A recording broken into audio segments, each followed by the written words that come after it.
Welcome back to Chat Room. We've got another Dave Ramsey reaction video. This video is called "Should I Sell My Stocks or Should I Cash Out My Stocks?" So let's see if how Dave Ramsey reacts to, I guess, the guy calling in to see if he should cash out of all of his stocks. Yeah. With my co-host Michael, and like, subscribe, and check out our other videos. Yeah, please do. Andrew joins us up next in Austin, Texas. Andrew, welcome to the show. Thanks, guys. How y'all doing? We're doing great. What's going on with you? Not much, man. Just looking for a little bit of advice here. So I've been listening to the show for a little bit, and just trying to figure out the best moves next. Like I've saved up, started some of the baby steps, saved up $1,000, and I'm really just trying to get debt free at this point. I have a little bit of credit card debt, about $6,500, and then around $7,990 in student loan debt. And I've got a stock from a previous company that, company that I worked for. They had a stock purchase program. You get a discount, they buy the stock for you essentially. And it's done well for itself. And I've got about $12,000 in that. Oh, So wow. I'm thinking about selling that stock and then using that money to pay off the majority of my debt. I'm just trying to decide if that's the best idea or if I should still hold the stock. But if I do pull the stock, or if I do sell it, should I put it towards my credit card that has interest on it right now, and then the remainder towards my student loan debt, or vice versa? So that's kind of just where my thought process is right now. I just can't. So I could be wrong about this, but I feel like if he sold all of his stock, there could be some penalties to that since it's through like a company or something like that. I'm not really sure on how all those rules work. I don't know if it's like the same as, like if you're on Webull and you just sell your stocks and then, whatever, pay taxes on it, whatever, and then it's done. I know there's like, if you haven't been with the company for so long, there could be like penalties to taking it out or whatever. Second, I would think that he would make more money long-term speaking using the profits of that 12,000 to boost him paying off his debt, because that money would accumulate more money than him just taking it out and throwing it towards debt, if that makes sense. Yeah, it's tough. I definitely don't know anything about kind of your first thing, because I just assumed tax burden alone would be the issue. But you're right. Maybe there's some strings attached. Yeah. But yeah, because I feel like even myself, I've, sold stocks before, and I was probably going to sell them anyways. It just looked like it was the time. But in the back of my mind, I was thinking, I'm like, oh, okay, I can use this, kind of move the money around, pay off things or pay for things. Mm-hmm. And yeah, it's hard. And I don't think it's something we've really gotten into with one of these videos yet. Yeah. Where it is like, because everybody seems to just mostly be debt. Nobody's having like any kind of money coming at this too. Yeah. So it is kind of like, if you get that money, is there something that would work better to grow your overall wealth? Yeah. Or is it like pay down what's chipping away at your wealth? Yeah. So I know what I've done, but I'm curious what they suggest. Yeah. Decide what the best move is. I love it. Well, welcome to the club of weirdos who do money differently.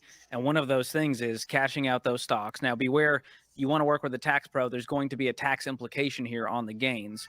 And so make sure you have that set aside to pay Uncle Sam when that time comes due. But yes, use the rest of that towards your smallest balance. So if that's your credit card, regardless of interest rate, we are attacking the smallest debt first. So you're going to knock out the credit card tomorrow, and then most of the student loan is going to get knocked out too. Do you have money saved in the bank as well? Yeah, I've got let's see. Well, I've got about 2,000 or 3,000 just saved in the bank, and then I've got around 36,000 in a 401k and about 8,000 in a Roth IRA.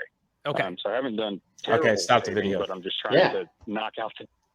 Okay, so now that I know a little bit about this man's life, okay, I would say I thought that the 12,000 was like possibly all of his retirement money. You know what I mean? So knowing that he has money in a 401k that's growing money and knowing that he has a Roth IRA that's growing, I take my advice back. Yes, just get rid of this whole stock shit. You know what I mean? Like, yeah, that makes a lot more sense. Just I didn't know that he had so much more money. I was just kind of debating on this man has $13,000 in debt, $12,000 in stocks.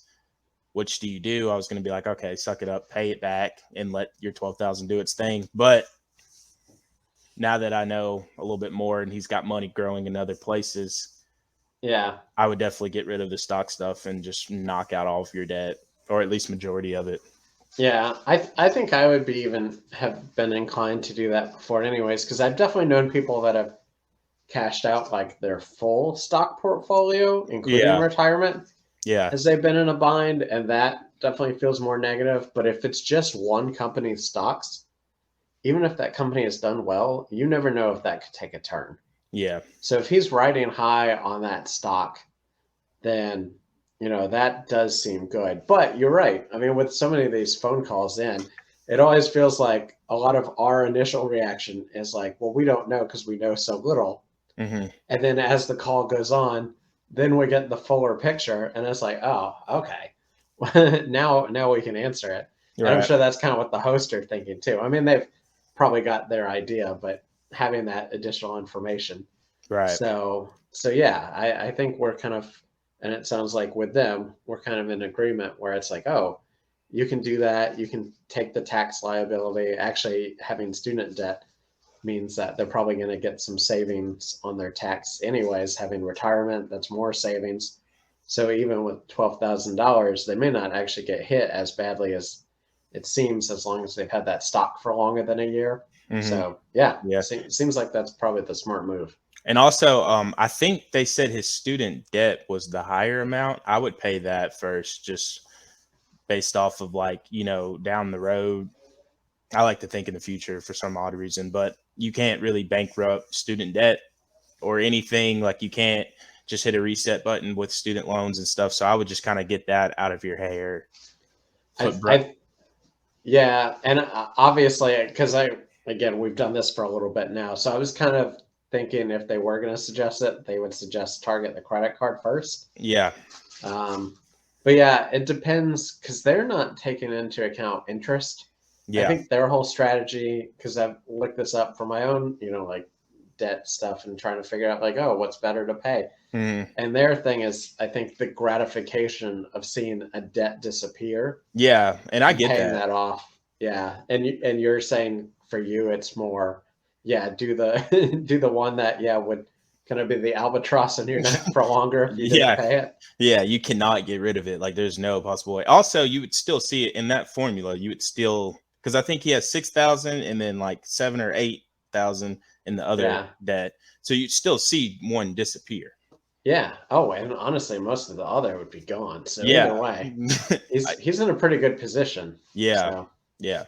yeah, I think for me, I would definitely, and it depends on his credit, but I know if you remove some of that credit debt, depending on what his percentage is as a whole, if he sees that improve his credit markedly, then that would be a nice additional bonus to paying that off too. Yeah. But either way, this guy sounds like he's well positioned. Oh, for sure.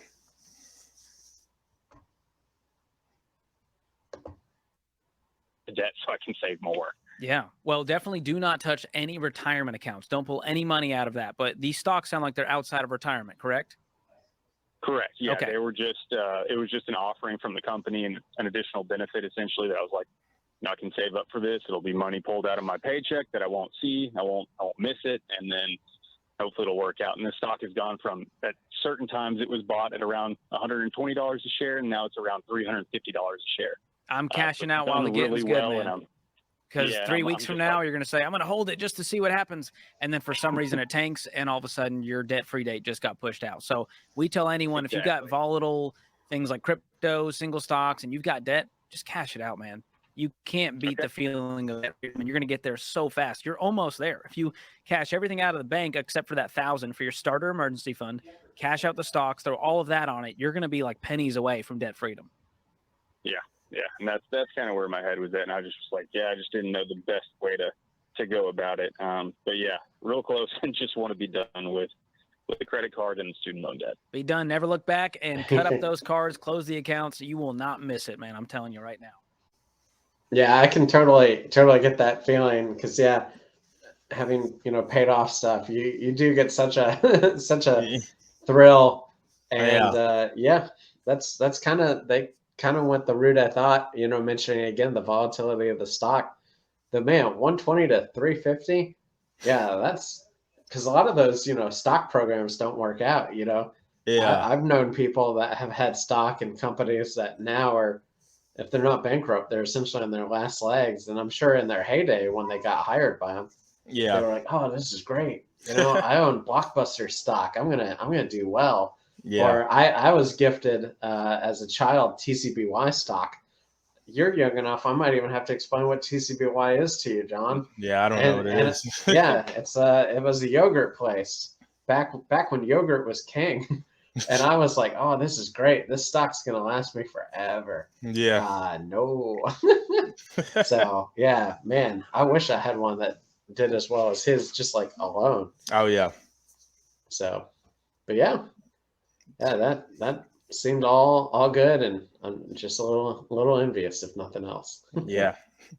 Well, here it is again, guys. Like, subscribe, comment what you think. We take bad comments, good comments, whatever you want to comment. Your opinions do matter. So like, subscribe, comment, and do whatever. Stay tuned. Yeah, look forward to hearing from you.